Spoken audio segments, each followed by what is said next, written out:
जिक्र करेंगे हम ऑपरेशन सिंदूर का, जिसमें इबरतनाक शिकस्त के बाद मोदी सरकार ने अपने ही शहरियों पर जासूसी के बेबुनियाद इल्ज़ामात आयद कर दिए हैं।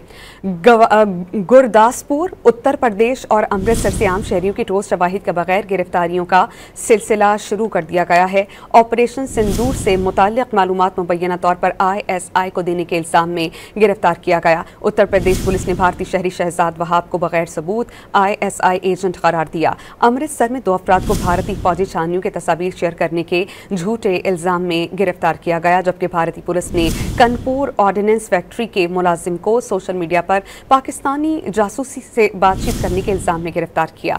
पाकिस्तान का मुस्बत चेहरा दिखाने वाली भारतीय व्लॉगर ज्योति मल्होत्रा को जासूसी के इल्ज़ाम में गिरफ्तार किया गया।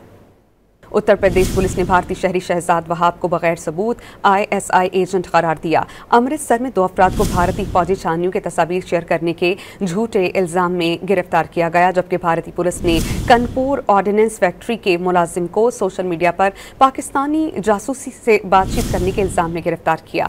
पाकिस्तान का मुस्बत चेहरा दिखाने वाली भारतीय व्लॉगर ज्योति मल्होत्रा को जासूसी के इल्ज़ाम में गिरफ्तार किया गया।